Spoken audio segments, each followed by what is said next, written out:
Uma pessoa leu em um livro que devemos orar por nossos irmãos. E qual é a forma correta de fazer isto? Orar por nossos irmãos pode estar querendo dizer que nós teríamos que orar pelos que não oram. Porque o mundo necessita, mais do que nunca, de muitas transformações. E uma grande parte destas mudanças, uma grande parte desta transmutação psíquica do mundo, mental e astral, isto pode ser feito através desta oração, desta súplica, desta busca de um outro estado de consciência. Na situação atual do mundo, todos deveriam estar orando para equilibrar um pouco isto ou ajudar a recolocar as coisas em equilíbrio. Mas como a maioria não pensa nisto, a maioria não tem esta preocupação, então orar pelos outros pode querer dizer isto: você faça a sua parte e faça mais a parte de quem não faz. Isto também é um ponto da lei de serviço.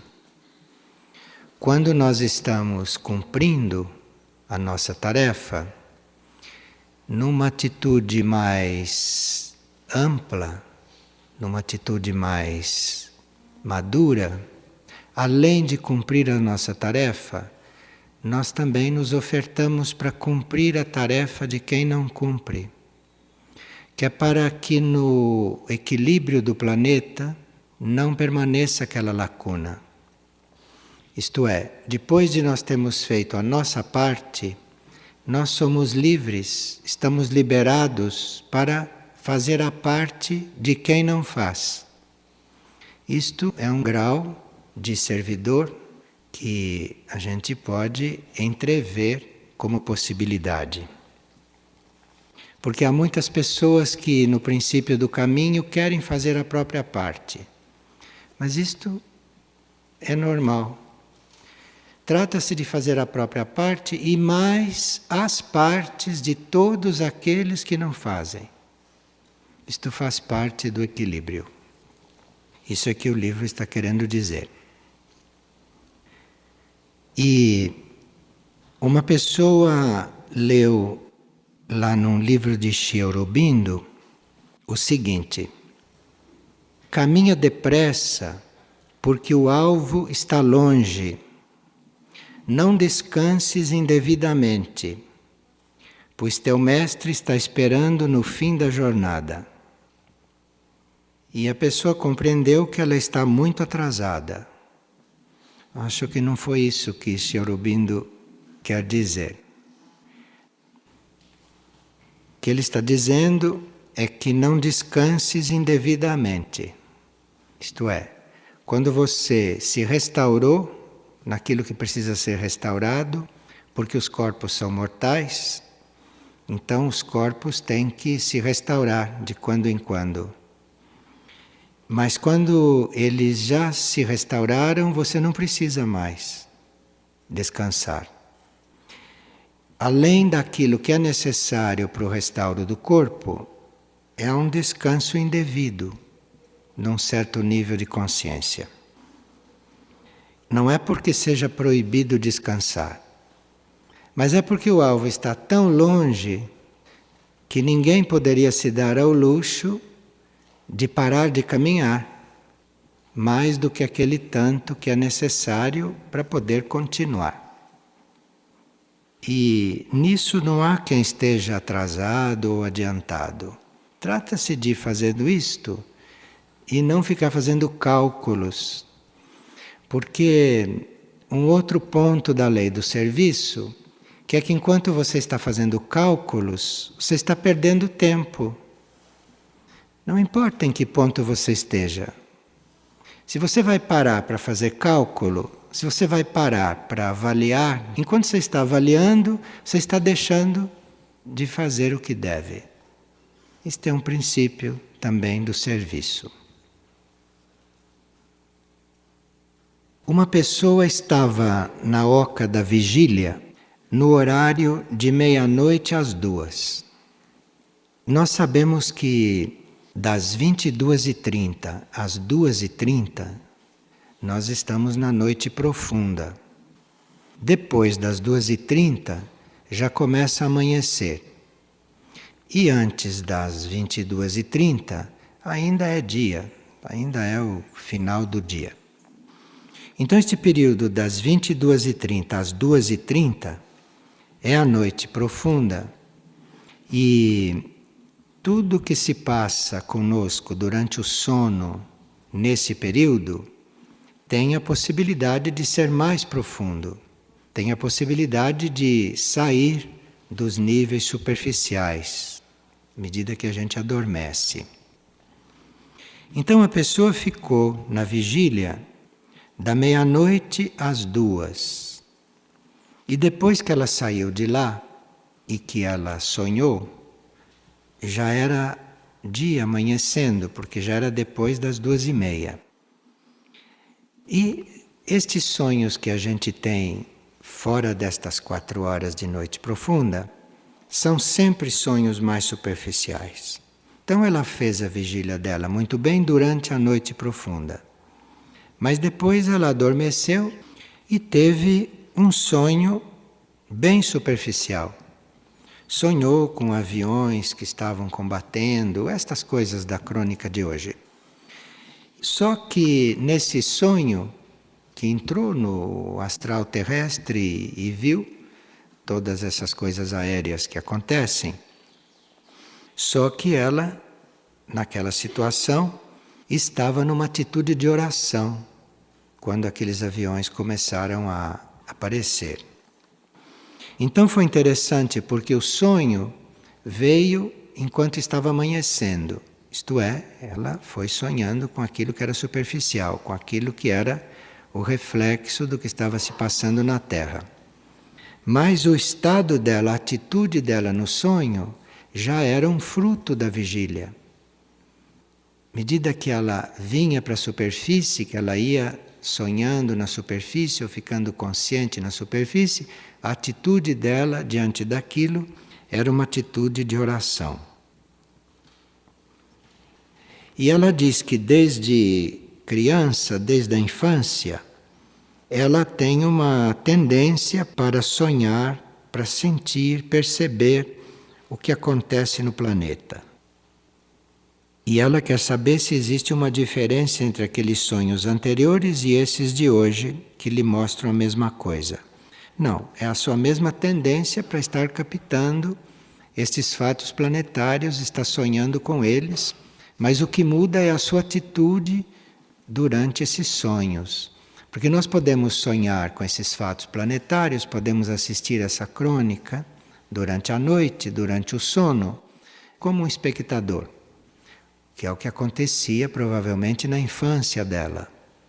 Mas ela tendo essa possibilidade de sentir, de perceber o que se passa no planeta enquanto ela dorme, agora mudou a atitude dela. Ela está numa outra atitude, porque parece que ela está passando pela mesma experiência, mas ela está numa outra atitude, ela já está trabalhando, ela já está orando, ela já está servindo enquanto estas coisas vão passando.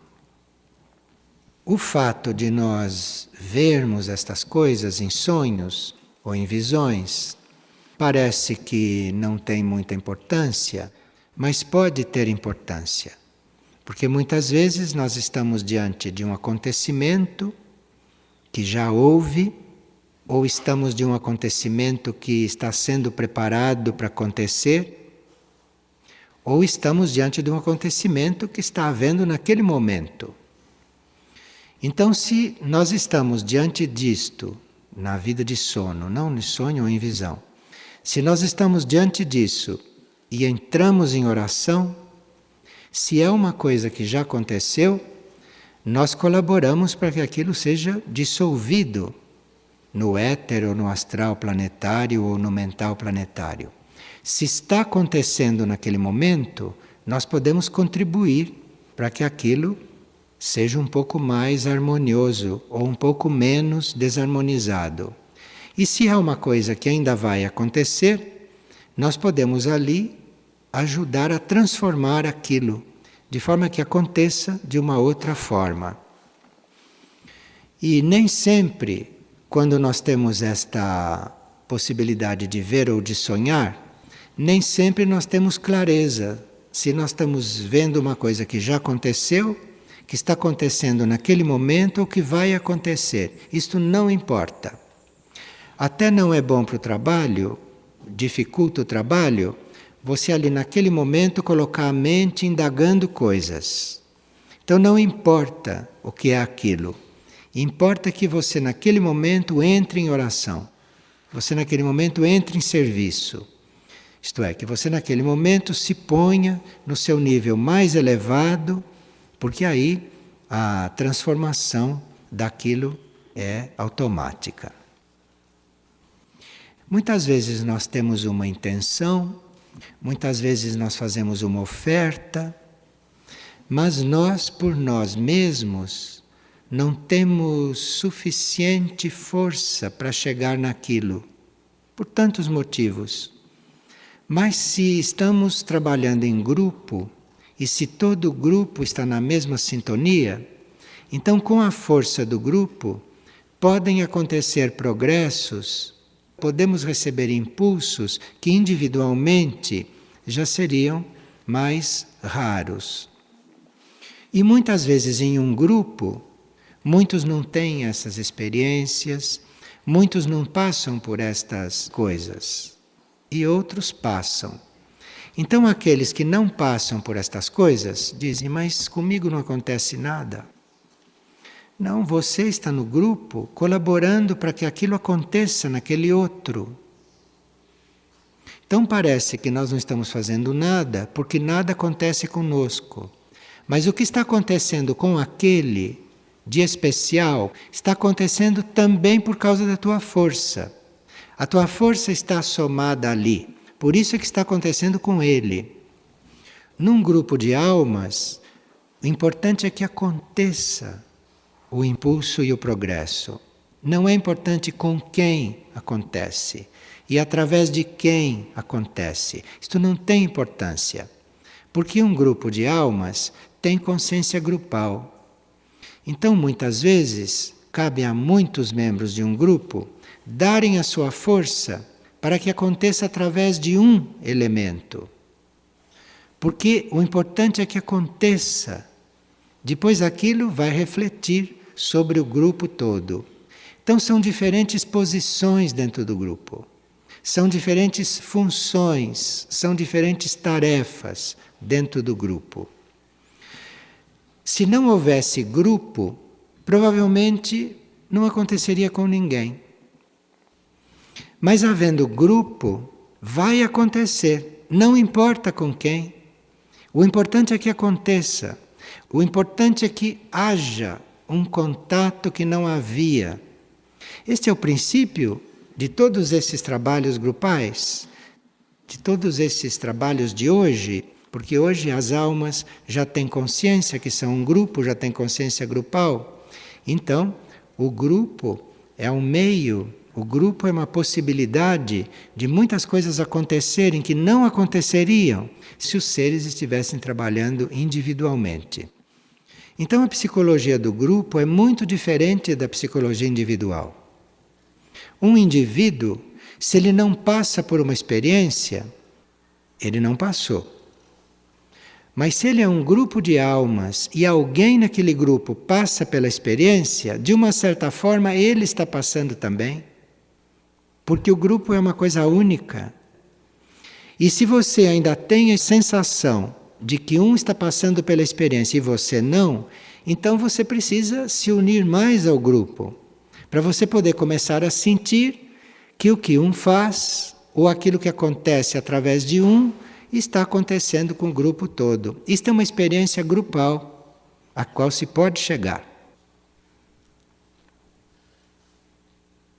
Aqui uma pessoa está no grupo que estuda os atributos da ação abnegada. E esse grupo vem se reunindo das 5h15 da manhã às 5h45. E hoje ele não foi à reunião, ele não escutou o despertador, e quando ele acordou a reunião já tinha começado. Mas aí quando ele se deu conta que estava atrasado, ele viu na frente dele 2 portas. E as 2 portas estavam fechando. E logo em seguida, ele viu que as mesmas portas estavam abertas. Só que esta segunda visão, ele teve de um ponto mais acima. Então, do nível onde ele estava, as portas se fechavam, porque ele não foi ao estudo.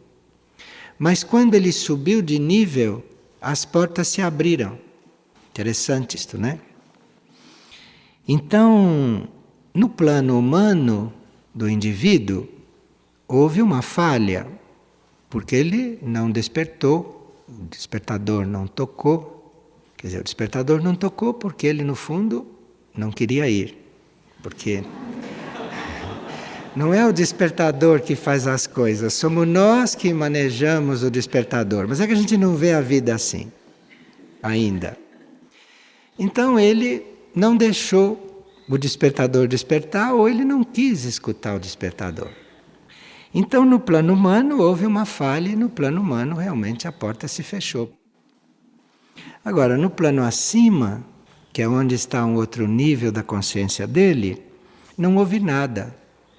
Porque se ele está internamente estudando, se ele está internamente conectado com aquele assunto, tanto faz que ele esteja deitado na cama ou que ele esteja lá, sentado junto com o grupo.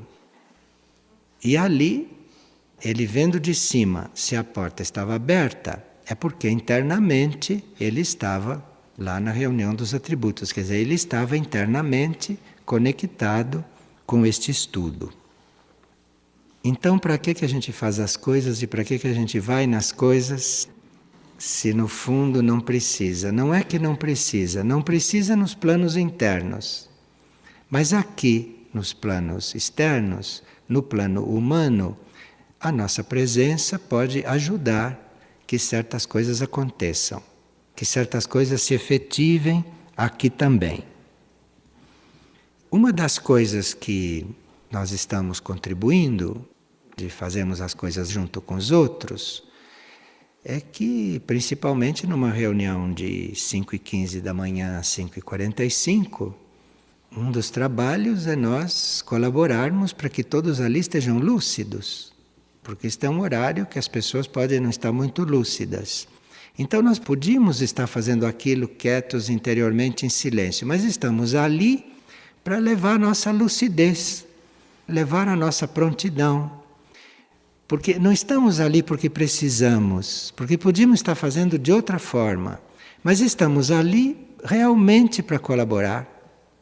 Estamos ali realmente para ajudar os outros a estarem lúcidos, a estudarem naquele horário, a fazerem aquela oferta, porque é um horário onde a vida ainda não começou. E as pessoas estão usando a hora de repouso e a hora de sono para fazer este estudo. Estou dizendo no caso deste grupo. Então, você estando ali, você está contribuindo para que aquilo aconteça nesses planos onde não é muito simples certas coisas acontecerem com precisão, com perfeição, com pontualidade, com ritmo, com ordem, como vocês sabem. Quanto custa, né, fazer as coisas ordenadamente aqui. Então, isto é um trabalho. Em vez de você estar fazendo como seria a sua natureza, deitado, dormindo ou acordado, mas lá com você, você está lá, no meio da coisa que precisa da sua presença. Então, esse indivíduo sabe de tudo isto, por isso que quando ele olhou de cima, ele viu a porta aberta. Poderia esclarecer a diferença entre transmutação de alma e transmutação de mônada? Porque às vezes a gente fala transmutação de alma, às vezes fala transmutação de mônada. É a alma ou é a mônada que está em transmutação? Bem, muitas vezes se usa este termo transmutação de alma e transmutação de mônada para dizer a mesma coisa, normalmente, porque nunca se entrou em muitos detalhes sobre a lei da transmutação. Então, quando nós dizemos em linguagem corrente, houve uma transmutação de alma, parece que a gente está querendo dizer que houve uma troca de indivíduos. E quando se diz houve uma transmutação de mônadas, a gente está querendo dizer a mesma coisa. Mas realmente não é a mesma coisa. Porque no sentido de trocar um indivíduo, tem que ser a mônada. No sentido de haver a troca do indivíduo, é a mônada que é trocada. Agora, pode estar havendo uma transmutação de almas, mas transmutação de alma não é uma troca de alma. Transmutação de alma é uma mudança da energia na própria alma. Nós é que precisamos ter uma linguagem mais precisa, teríamos que ter uma expressão mais ordenada, mas isto é reflexo de toda a nossa vida. Na medida que nós vamos vivendo com precisão, na medida que nós vamos vivendo com ordem, na medida que a nossa vida vai entrando numa organização superior, nós não poderíamos dizer transmutação de almas, querendo dizer troca de um indivíduo. Mas essa precisão nos termos e na linguagem deve ser um reflexo da precisão que nós usamos na nossa vida. Senão estas coisas começam mesmo a se mesclar e com isto vão se limitando ou vão ficando enfraquecidas. Então, se muda o raio de uma alma, ou se a energia daquela alma é completamente transformada, é a mesma alma, mas pode até trocar o raio, pode trocar a energia básica da alma. Então houve uma transmutação de alma. Mas isto não quer dizer uma troca de almas. Rigorosamente, quando nós queremos dizer uma troca, nós teríamos que dizer transmutação de mônada ou transmutação. Então, parece que isto aqui agora ficou um pouco mais claro.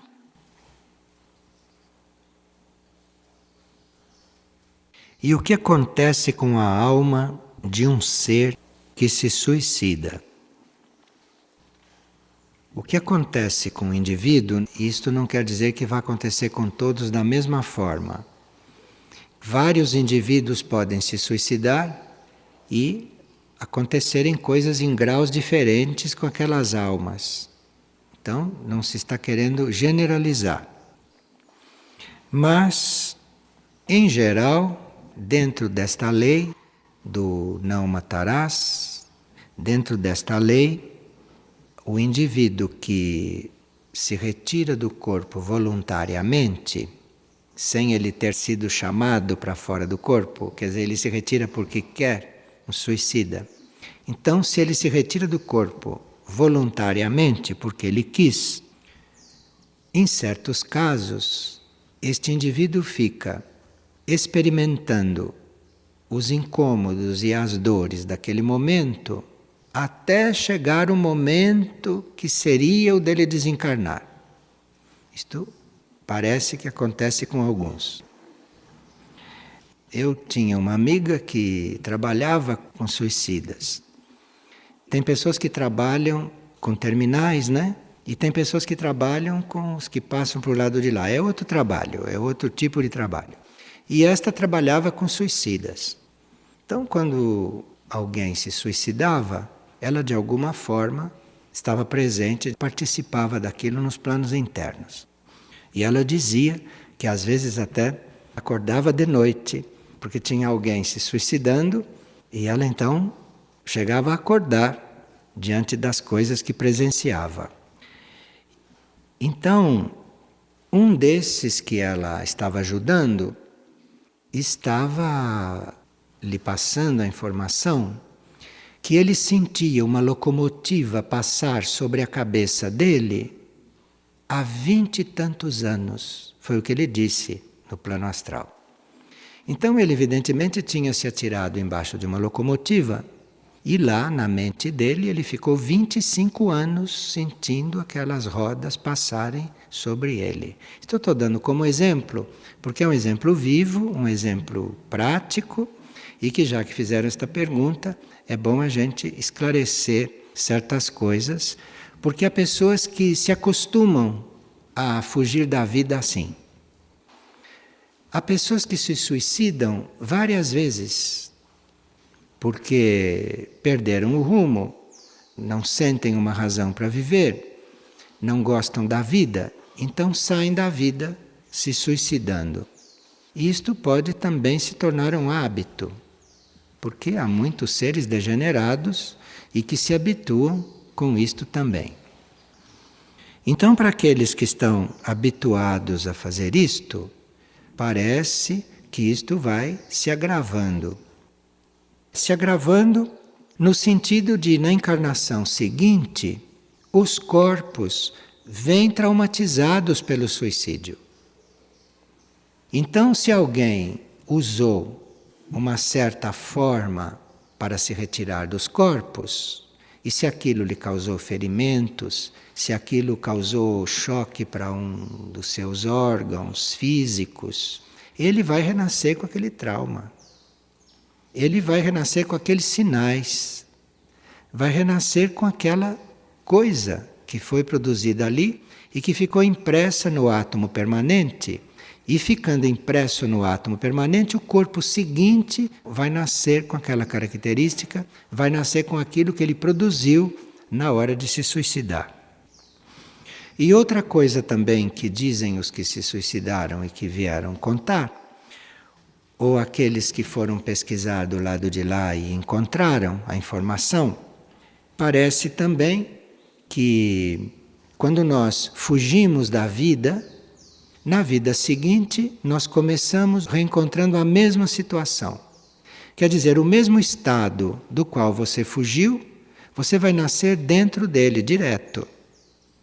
E aí, desde o início daquela encarnação, você vai estar desenvolvendo aquele estado. Você vai ter que resolver aquele estado do qual você fugiu. Então, uma encarnação seguinte de um suicida é sempre uma encarnação menos favorável do que aquela da qual ele se retirou voluntariamente. Bem, quem já cometeu suicídios em vidas passadas sabe muito bem que estas coisas são verdade. Agora, quem não cometeu, se é que a essa altura ninguém cometeu ainda, porque para chegar no ano 2001 desta era, nós já devemos ter feito de tudo, então raramente se encontra um que nunca fez isto. Difícil você encontrar uma coisa que você nunca tenha feito. Você nunca fez nesta vida, mas no passado certamente você fez. Tudo aquilo que você não faz mais agora é porque você já fez, foi mal e você já compreendeu que não deve mais fazer. Não é que você seja melhor do que os que fazem, é que você já fez, você já viu como é, você já aprendeu e ele ainda não sabe. Entendeu? Qual é a melhor caridade que se possa fazer para um outro? Dizem os filósofos, dizem aqueles que se ocupam de filosofia, que a melhor coisa que você possa fazer para um indivíduo é ajudá-lo a ver claramente uma coisa. É ajudá-lo a não continuar iludido. Porque enquanto ele não está ciente daquilo que ele é, daquilo que ele tem que ficar ciente, enquanto ele não vê claramente certas coisas dentro dele, ele não pode administrar a sua vida corretamente. ele fica sempre dependendo de erros crassos, fica sempre dependendo de fazer experiências inúteis, tudo isto porque ele não vê as coisas claramente, ele não se vê claramente. Porque normalmente as pessoas querem engano, não querem ver as coisas, as pessoas querem que as coisas sejam como eles gostam, como eles querem, e com isto não vão vendo as coisas claramente.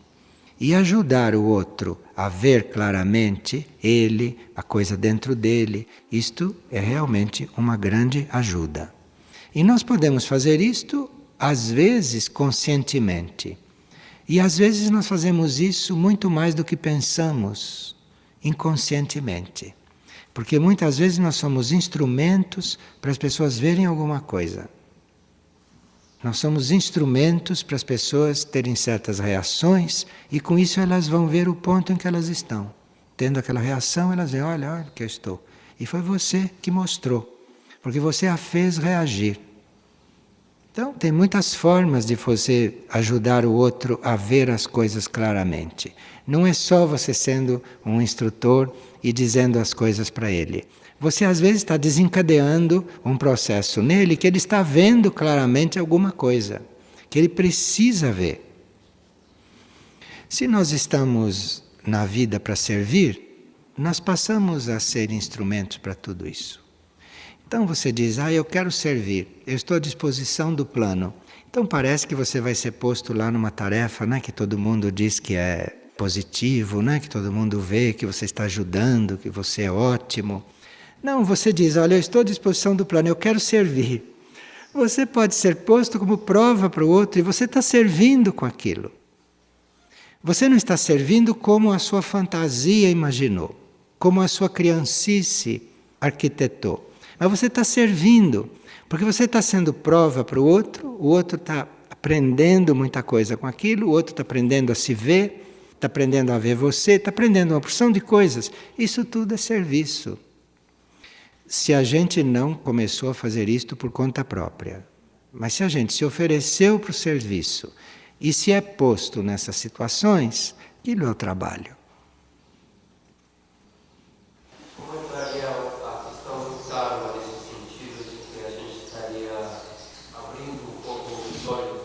Você abrindo os olhos, como fica o seu karma? A lei do karma é uma lei perfeita. Existem consciências, entidades, existem raios. Isto é uma coisa perfeita. Então, se nós vemos isto de um só ponto de vista, é você que está criando um certo karma. Mas segundo o que você está provocando lá, você também está criando um karma desconhecido. Isto é, eu digo uma coisa e fico com certo karma, se disse uma coisa positiva ou negativa. Mas tudo que isto acarretou e que entra no meu karma, eu não conheço tudo. Não sei. Eu, em princípio, posso fazer o possível para ser positivo. Mas, na realidade, aquilo está produzindo, para começar, diferentes reações. Aquilo está produzindo muito diferentes estados nas pessoas. Alguns estados positivos, outros estados menos positivos. Isto tudo entra no karma. Existe um exemplo muito interessante. Quando o mestre tibetano tinha que transmitir a sua obra, foi perguntado para Alice Bailey, quando ela disse que podia ser a taquígrafa, foi perguntado se ela assumia o karma de escrever aquela obra. Porque a gente pode pensar, como vamos assumir o karma? Só pode ser karma positivo, né? Mas não é bem assim, não. Por exemplo, uma obra daquela se manifesta. Todos aqueles que combatem aquela obra entram no karma de quem escreveu a obra. Ela suscitou que aquele combatesse a obra, porque ele está combatendo uma coisa que ela pôs no mundo. Ele entra no karma dela. Isso pode estar dando uma ideia de quão amplo é este assunto.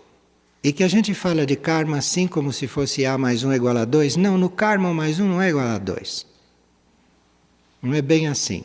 O 1 é muito maior, o 2 é muito maior, o resultado é muito maior, é muito amplo, é muito grande isto. Então você está sabendo que por mais que você faça, você está fazendo o mal que não queria fazer. Não foi São Paulo que disse isto? O karma é incompreensível para nós porque ele é muito grande. E a nossa consciência não chega a compreender todo este equilíbrio. Mas nós, diante da lei do karma, teríamos que estar o mais unido possível com a nossa melhor intenção, com a nossa consciência maior e ter fé que aquilo é uma lei perfeita. Veja, por exemplo, quem está dentro da lei do karma só pode passar para um karma superior quando equilibra o próprio karma. Equilibrar o próprio karma significa você chegar num karma neutro. Isto é, o seu karma positivo e o seu karma negativo estão no mesmo ponto, então o seu karma ficou neutro. Ali você sobe. Então nós podemos cometer muitos erros inconscientemente, mas aqueles erros são necessários para aumentar o nosso karma negativo. Claro que nenhum espírito inspirador, nenhuma luz vai te dizer cometa este erro. Claro, não é para isso que a hierarquia da luz está aí. Para fazer isso está aí a outra, não a hierarquia da luz. Porque aqueles erros que você tem que cometer, se você já tiver um karma positivo muito maior do que o karma negativo, você vai ter que equilibrar isto. Então, muitas coisas inconscientemente você vai ter que fazer, você vai ter que viver, queira ou não queira, porque ali está havendo um equilíbrio. A sua mônada sabe disto. A mônada sabe disto, o espírito conhece isto e pode passar uma parte deste conhecimento para a alma. Mas a mente não tem ingresso nestas coisas. Isto para a mente será sempre misterioso. Para a dedução, para o raciocínio. A mente nisto não tem realmente possibilidade de ver claro. Porque são coisas que estão muito além dela. São coisas que tiveram causas quando nós tínhamos outro corpo mental. Então, diante do karma, nós teríamos que ser realmente muito disponíveis para a lei do equilíbrio e muito em silêncio. Sempre em silêncio. Vê por que a aceitação é necessária. A aceitação básica, a aceitação íntima. Por tudo que acontece, tudo que vem ao teu encontro, internamente, intimamente, é para ser aceito. É para ser aceito porque aquilo é um karma que está retornando, do qual você não tem conhecimento. Você não tem conhecimento do que você fez. E você não tem conhecimento do trabalho kármico que está sendo feito em você por esta inteligência suprema. Ou pela sua mônada, que pode estar conduzindo este processo bem conscientemente. Isto é, a mônada pode estar colocando a alma e todos os seus prolongamentos em situações kármicas em função deste grande equilíbrio, que ela precisa para sair desta lei kármica material. Existe uma frase de Sri Aurobindo que diz: o trabalho divino usa o erro para chegar à verdade. O sofrimento para chegar à bem-aventurança. E o trabalho divino usa a imperfeição para chegar à perfeição. Então, para nós é erro, para nós é sofrimento, para nós é imperfeição, para nós.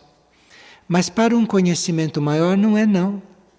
Porque aquilo está sendo usado para você poder chegar na coisa oposta, para você poder desenvolver aquilo que vai levar para um equilíbrio. Então, quem faz o caminho do karma, tem seres que conscientemente fazem o caminho do karma. Tem seres que dedicam toda a sua vida a ter o karma que vai levar para a libertação. Aí, quando você está na vida para fazer o caminho do karma, se esta é a sua escolha interna, você vai muito mais depressa do que os outros. Muito mais depressa. Porque aí tudo que começa a acontecer é em função da tua libertação. Porque você escolheu aquele caminho. Agora, não são coisas que a gente possa organizar com a mente, compreende? Isto são coisas muito íntimas, muito internas, são ofertas que se pode fazer internamente e principalmente ofertas que a gente faz sem fazer cobrança. Você faz a oferta e não quer nem saber se a oferta foi aceita. É só fazer a oferta. É aí que a lei do karma começa a trabalhar divinamente. Senão ela vai trabalhar materialmente, ela vai trabalhar dentro das leis todas muito conhecidas. Mas se você faz a sua oferta para viver o karma, que essa sabedoria entender, você pode fazer esta oferta, isto pode ser aceito. Mas para isso realmente ser aceito, tem condições. Para isto poder ser aceito, precisa que você já tenha a consciência de, depois de ter feito esta oferta, não ficar criando karma próprio voluntariamente. Tem uma forma na vida kármica de você viver o karma, mas de você conter a fabricação de karma. Existe essa forma. Existe essa forma. Quem faz este caminho, quem faz o caminho do karma, isto é, quem está empenhado na própria libertação, está nesta oferta, mas ao mesmo tempo está muito vigilante para não criar karma. Não criar karma é impossível, mas não criar karma como se cria normalmente.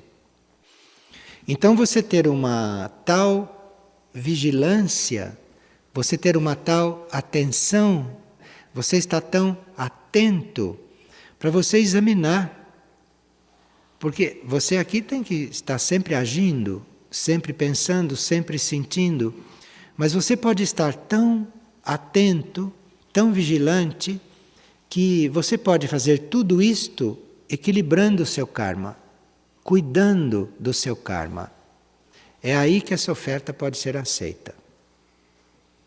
E essas vidas que se dedicam a isto, estas vidas, esses seres, eles normalmente têm uma vida muito anônima, têm uma vida muito desconhecida de todos, têm uma vida muito não apartada, porque às vezes estão no meio de nós, mas eles estão no meio de nós completamente apagados. Não apagados porque não têm um valor, porque eles estão fazendo um certo trabalho. A alma está fazendo um certo trabalho, então precisa que aqui ele não esteja muito exposto para poder fazer este trabalho. Porque quanto mais exposto você está, mais você é solicitado, claro. E aí, dependendo da solicitação, a resposta é altamente valorizada do ponto de vista kármico.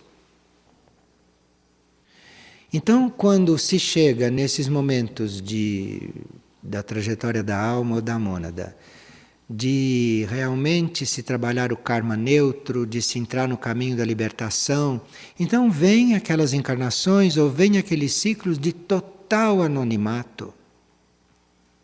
Vem aquelas coisas que a pessoa passa sobre a terra assim, ninguém vê. Ou ninguém a observa, ninguém a nota. E internamente a pessoa sabe o que está vivendo, sabe o valor disto. Veja, certos instrutores espirituais e que criaram condições sobre esta terra para se fazer vidas especiais, como possam ter sido esses fundadores de ordens religiosas e tudo, estes seres criavam regras e criavam situações de forma que o indivíduo pudesse ficar o mais resguardado possível de todas essas solicitações. O mais anônimo possível, o mais desconhecido, o mais escondido possível. Isto é um certo trabalho kármico muito importante, que se pode fazer na vida também, porque se um de nós faz esta oferta e esta oferta é aceita, imediatamente se criam as condições para isto se dar. Não precisa que a gente mentalmente fique procurando, porque isso seria outra coisa, isso seria um trabalho do ego. Vocês têm alguma pergunta sobre isso? Você falou desses seres que criaram regras para esses que viviam dessa forma, no anonimato. E atualmente? Está perguntando que nós falamos de seres que criaram regras, né, para essas coisas se darem mais rapidamente. Porque quem entrava numa regra dessa ia mais rápido, claro. E hoje, como é? Isto que foi criado e que foi vivido pelos seres daquele tempo, já está incorporado em nós. Hoje nós não precisamos mais viver aquelas regras, porque o que eles viveram, hoje já faz parte de nós. E hoje nós prosseguimos no caminho com aquilo incorporado. As regras que eles viveram, a autodisciplina que eles conseguiram, a santidade que eles adquiriram, isto não acabou, não. Isso está em cada um de nós, está incorporado, porque isto entrou na humanidade como vida. A humanidade é única. Então tudo isto entrou. Isso já está tudo fazendo parte de nós. Então o caminho é o caminho. Mas caminhar hoje é diferente de naquele tempo. Porque hoje nós estamos caminhando com todas essas coisas já incorporadas, graças ao pioneirismo deles. Deles não, de quem veio antes. E hoje nós estamos vivendo coisas novas para nós e para a humanidade, mas isto não é só para nós. Isto está impregnando todos os que vêm depois. Quem estiver nesta vida evolutiva, numa época futura, estará com tudo isto que nós estamos vivendo agora incorporado neles e, portanto, eles vivendo outras coisas, tendo isto tudo como base. Eu não sei se no tempo de São João da Cruz ou no tempo de São Bento, para citar dois desses instrutores, ou no tempo de algum instrutor tibetano, eu não sei se naquele tempo adiantaria falar deste jeito. Não adiantaria, não. Tinha que viver as coisas mesmo ali na regra, que era a forma disto incorporar. Agora, isso já foi tudo vivido, até o elemental físico dos seres já está com isto presente, de forma que hoje o caminho é mais intuitivo, é mais no ar do que na Terra. É na Terra também, né? Porque nós estamos encarnados aqui. Mas o caminho mesmo é no ar. O caminho mesmo é